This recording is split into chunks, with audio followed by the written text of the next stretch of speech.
Naimbag daw tayo angin. Kamusta po kayong lahat?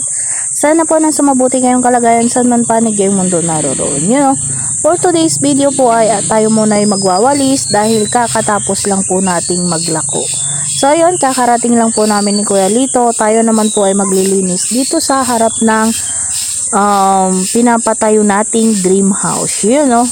So, tara po, samahan niyo po muna ako sa pagwawalis at pagliligpit ng mga iilang kalat dito para naman po sa ganun ay pag gumawa na sila kuya ulit dito ay maaliwalas naman po sa kanilang mga paningin ang nasa paligid natin. So, yan, para po sa akin kasi masarap pong gumawa or masarap kumilos kung ang ating paligid ay maaliwalas, di ba po? Sino po sa inyo yung katulad ni Ate Vera na mas masarap kumilos kung ang ating paligid ay maaliwalas?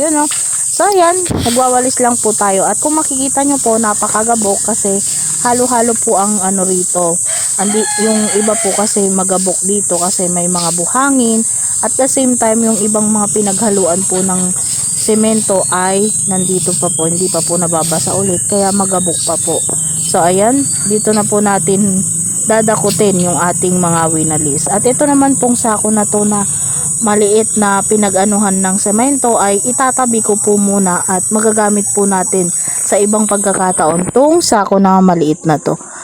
Pagkatapos ko naman po magwalis at nadakot ko yung aking walisin ay dito naman po ako sa malapit sa gripo gagawa. Alam niyo po bang nakahingi po ako ng pinagtalbusan ng kamote at ito naman po ay aking itatanim dito dahil naaagusan naman po mula sa gripo or mula sa mga pinaghuhugasan at pinaglalabahan dito sa aking tatamnan. Kaya kahit summer po ay magtatanim po tayo para naman po sa ganun pag tumubo ay meron po tayong pagkukuhanan ng maiuulam-ulam natin para iwas na po sa bilihin or bawas na po sa bilihin. So ayan, magbabalok lamang po ako dyan ng konting butas para naman po madaling itanim yung mga tangkay ng nahingi ko na kamote. So ayan, kamoteng baging po kung tawagin dito sa amin. So ayan, nakapagbalon na po ako ng mga ilang butas at ito naman po ay ating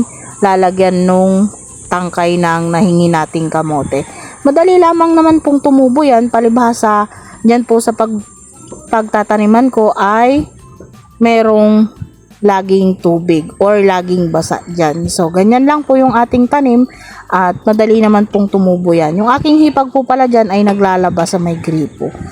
Yan, kahit kainitan po ay naglalaba, nagpayong na lamang po siya. Kasi dito po sa may gripo namin ay wala pa po talagang anong tawag nun? Wala pa pong silungan or wala pa pong tarapal. Banda-banda riyan po ay lalagyan po rin natin ng tarapal o kaya kahit ano pa pong panangga sa araw or sa ulan pagdating ng tag-ulan. So ayan, balik po tayo sa ginagawa ng inyong Ate Vera. Patuloy po akong nagtatanim po dyan. Yan, tagtatatlong tangkay na po para naman po kung sa ganon mamatay yung ibang tangkay ay meron pa rin po tutubo sa butas po na mga yan. So ayan, sana po ay mabuhay po lahat yan at sana po lumago para may pagkuhanan po tayo ng maiuulam. Masarap na po yan kahit nilagang talbos lang ng kamote or ilalagay po natin sa mga isda o ano pa man. So tara, samahan niyo po muna ako sa pagtatanim. May kwento ko lang po pala na ang inyong Ate Vera ay mahilig po sa pagtatanim, lalong-lalo na po sa mga ganitong gulay. Kaya banda-banda riyan po ay meron din po tayong mga vlog sa pagtatanim ng mga gulay-gulay dito. Dahan-dahan lang po at lahat po ayan ay magagawa po natin para naman po sa ganon ay may maiulam daw tayo dito na libre na. Yun. So, napakaluwang naman po dito pero hindi naman po amin lahat ito or hindi po namin pwedeng taniman ang lahat dito. Kaya gagawa po tayo ng paraan para naman po sa ganon ay makapagtanim pa rin po tayo.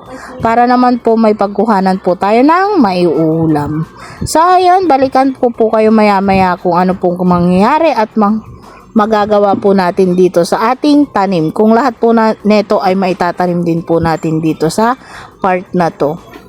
Kung baka po mapansin nyo pala na may mga damo-damo pa rito. Hindi ko pa po kasi natatanggal yung mga damo-damo rito.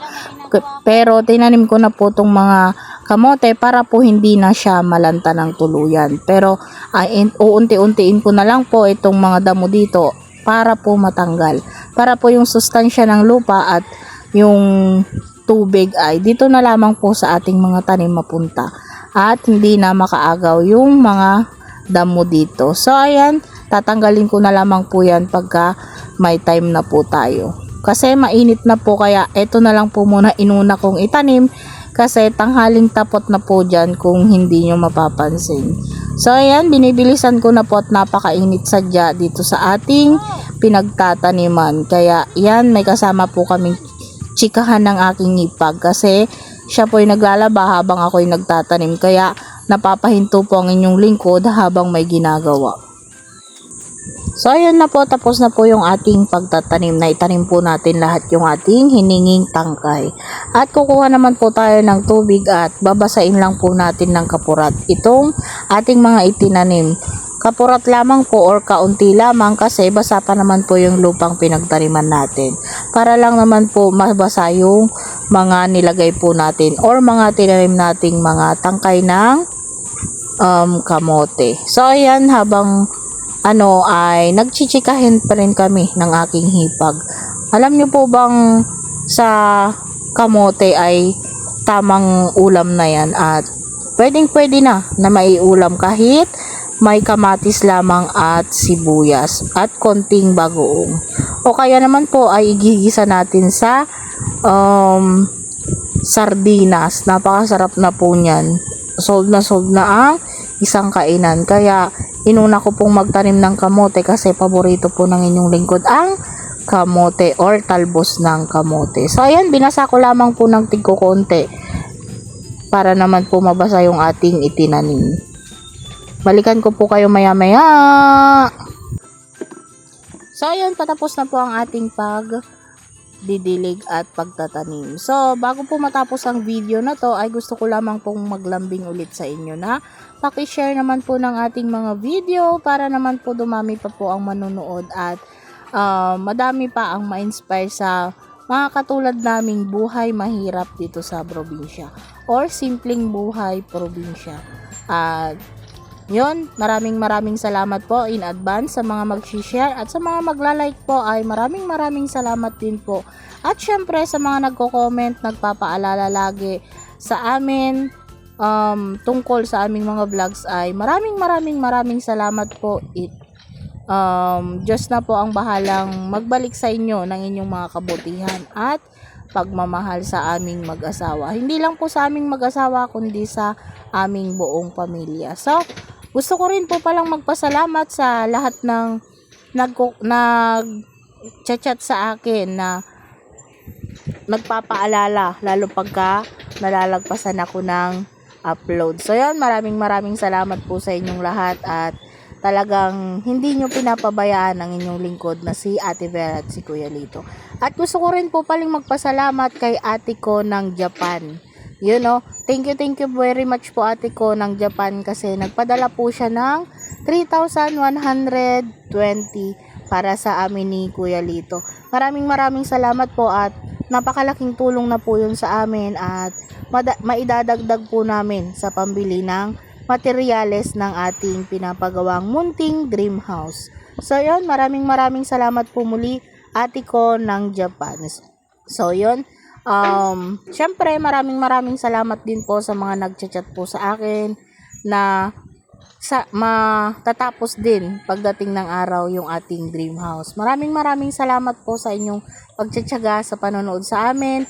Ano man po yung mga i-vlogs namin, maraming salamat po at nandyan po kayo lagi nakasuporta at kahit minsan wala nang kabuluhan yung aming mga vlogs, kahit iisang angle na lang po yung aming mga vlogs ay nandyan pa rin po kayo na nakasuporta para lang naman po madagdagan yung aming revenue. Maraming salamat po at pinagtsatsagaan nyo pa rin yung aming mga vlogs. Hayaan nyo po, banda-banda riyan ay makakabalik po tayo sa mga dati po nating mga vlogs tulad po ng ating pagluluto, paggala at sa iba pa po nating na vlogs dati. Syempre, hindi po mawawala dyan yung ating pag-game someday. Lalong-lalo na marami po kami dito. At meron po tayong mga vlogs na nakaabang na question and answer mula sa pamilya ni Vera. At syempre, meron po rin sana pa lang naman po to. Pagdating po ng araw ay meron po sana tayong vlogs din na makatulong din pagdating ng araw or pagdating ng oras na tayo'y naging okay na po. Yon, maraming salamat po muli. Hanggang dito na lamang po muli ang aming mga vlogs. Sana po supportahan nyo pa rin po kami lagi at wag nyo po kaming iiwan. Pa-share po at sa mga hindi pa po nakaka-subscribe, pa-subscribe po. At syempre po, pa-like na rin po ng notification bell at mag-comment na rin po kayo dyan kung taga saan po kayo at saan umaabot ang aming mga vlogs. Para naman po sa ganon ay mabati namin kayo at ma-shoutout. So yon, maraming salamat po!